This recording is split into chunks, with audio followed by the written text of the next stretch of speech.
seperti merangkak di aspal mendidih. Namun faktanya di era Jokowi banyak menteri yang korupsi. Ya, jadi walaupun dari partai lain, dari partai manapun, yang namanya menteri, itu tergantung presidennya. Karena menteri itu adalah anak buah presiden. Jadi jangan hanya bicara, tunjukkan. Terima kasih. Selamat pagi ya. Saya ingin memberikan penjelasan ya. Banyak komen komen yang perlu saya luruskan ya. Ini sehubung dengan state saya tentang korupsi ya. Saya hanya ingin menyampaikan bahwa ya, korupsi itu terjadi karena lemahnya pengawasan itu saja ya. Dalam hal ini menteri itu yang mengawasi adalah presiden langsung yang memilih. Memilih menteri adalah hak prerogatif presiden ya. Jadi saya hanya mengatakan ya ini tanpa sekali tendensi untuk menjelekkan siapapun ya.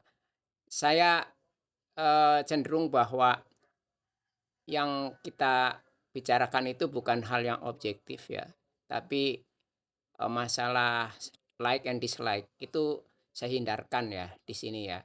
Saya hanya mengatakan bahwa di dalam manajemen pengawasan itu efektif dari atas ke bawah ya, karena bawahan itu akan segan dengan atasan. Nah, saya menggunakan istilah pengawasan vertikal, horizontal, dan lateral.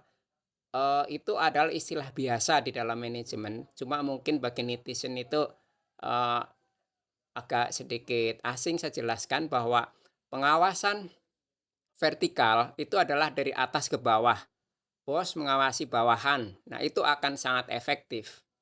Kalau presiden mengawasi menteri, koordinasi itu saya yakin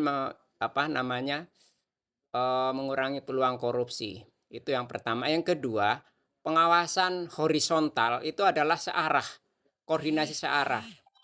Misalnya presiden dengan DPR ya, lembaga satu arah. Ini intens komunikasinya ya. Tapi saya nggak lihat komunikasi presiden dengan menteri secara intens ya. Presiden nggak perlu ya langsung terjun ke lapangan, biarlah menterinya yang bekerja. Hanya memberikan arahan begitu. Itu di dalam manajemen. Jadi di dalam manajemen itu orang itu bukan untuk bekerja, tapi membuat orang lain itu bekerja. Membuat orang lain tidak korupsi. Bawahannya tidak korupsi. Itu yang ingin saya sampaikan ya. Seperti itu ya. Saya kalau membaca komentar itu sudah nyinyir, tapi nggak apa-apa ya. Saya hanya mendidik saja ya, walaupun begini-begini dosen. Ya walaupun belum S3 ya, baru dalam proses, tapi saya mengajar itu dari tahun 2000, sudah 22 tahun saya mengajar, sudah 500 mahasiswa saya luluskan, sudah 200 kelas saya ajar ya. Jadi saya ingin mendidik sedikit ya. Ya, kemudian pengawasan lateral ini yang sering terjadi, yaitu langsung ke pinggiran ya. Jadi belusukan ke pinggiran, ke kampung-kampung itu nggak efektif ya. Kenapa? Presiden nggak akan bisa keliling pinggiran seluruh Indonesia ya. Hanya pencitraan saja itu ya. Jadi biarlah menterinya ya, presiden mengelola itu akan lebih efektif ya. Saya yakin itu. Coba kaji secara manajemen ya. Manajemen itu meliputi aspek perencanaan. Presiden merencanakan, koordinasi, presiden koordinasi, kemudian pelaksanaan. Nah, pelaksanaan itu harus didelegasikan kepada menteri. Ya, kalau jalanan delegasikan kepada menteri PU untuk terjun, nggak perlu terjun sendiri gitu. Kalau masalah pasar ekonomi, serahkan kepada Menko Perekonomian ya. Jadi seperti itu di dalam manajemen. Oke ya, kita lihat nih komentarnya. Kumaha sih weh lah. Itu ya saya bilang sedikit belajar manajemen ya, pengawasan dan seterusnya. Kemudian di sini ngomong apa Rika ya, itu saya hanya belajar ya manajemen sedikit, bahwa menteri itu adalah anak buah presiden. Jadi menteri korupsi akibat dari lemahnya pengawasan presiden ya. Itu seperti itu.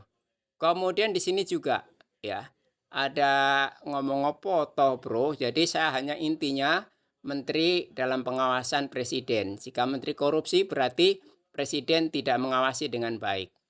Oke, muka-mukamu iki sok pinter lah. Ya memang saya pinter ya. Saya itu udah S2 tahun 99 dan saya dosen gitu. Jadi saya bukannya sombong ya karena saya seperti ini mungkin orang orang nggak tahu kalau saya dosen itu sudah 22 tahun ya, sudah 22 tahun dan sudah ratusan mahasiswa yang saya bimbing skripsinya lulus.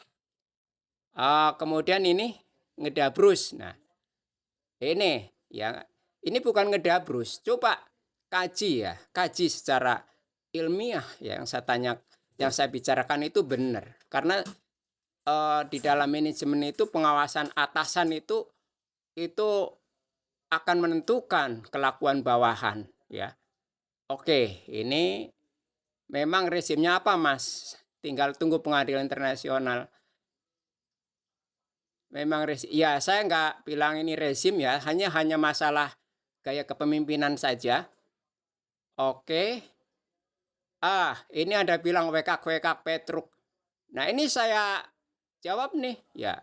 Dalam perwayangan ada lakon Petruk jadi ratu ya. Siapa tahu suatu saat Petruk jadi ratu ya. Jadi raja ya. Oke, ini yang berikutnya. Faktanya zaman sekarang banyak tertangkap. Kalau presiden dulu ada sekitar 5 lebih ya tertangkap ya. Menteri Jokowi silakan cek lah. Sekedar berbagi ya. Dulu korupsinya sedikit nggak sampai triliunan ya. Mangan wae Mas, sing wareg biar sehat. Nah ini kalau masalah kesehatan selama 20 tahun saya mengajar, saya nggak pernah absen. Tanya mahasiswa saya, nggak pernah sakit ya. BPJS nggak pernah saya pakai ya. Ya oke ya. Jadi kalau orang seperti saya BPJS untung nggak banyak bayar klaim sakit ya. Oke, netral sebenarnya simpel wae cuman diem saja udah pasti kiranya semuanya baik-baik saja tapi biarlah mengalir transparan makanya semua bisa tahu. Oke, ya ini bagus. Indikasinya memang begitu ya. Tapi kalau dulu korupsinya tidak mega proyek ya. Ya kalau sekarang mega proyek ya. Sebenarnya dari jenggotnya kita sudah tahu arah bicaramu, Bro. Nah, saya bilang, jenggot tidak ada hubungannya dengan arah pembicaraan. Hanya sekedar tanda kalau sudah tua, ya. Ya, saya sudah tua ya, sudah 56. Tapi masih produktif. Boleh diadu pengetahuannya dengan anak milenial zaman sekarang. Digital sekalipun. Saya bisa bikin semacam Bitcoin ya. Jadi nggak usah. Saya bisa bikin token, bisa bikin kripto, ya bisa dijual ya sama aja nyetak duit ya ya jadi pendidikan untuk netizen ya kalau ngasih komen itu jangan yang bersifat pribadi atau bersifat ya hati-hati undang IT ya tapi saya nggak peduli ya karena saya sifatnya mendidik. Kemudian ini dari Nanik Sumarni, nyatanya banyaknya ditangkap kok ya. Ya, tetapi jumlahnya tidak sebesar sekarang. Oke, pasti ini pendukung Anies. Tidak, saya tidak mendukung siapapun. Saya itu dengan politik itu ya tidak begitu tertarik ya. Bahkan almarhum bapak saya pesan jangan berpolitik karena politik itu bisa sekali mengubah teman menjadi lawan, lawan menjadi teman dalam waktu semalam. Ya, jadi dalam politik itu tidak ada teman abadi, saya nggak suka.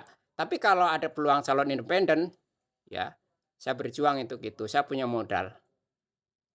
Oke, sekedar berbagi, saya tidak peduli siapapun presidennya, buat saya tidak ada pengaruhnya. Camkan itu.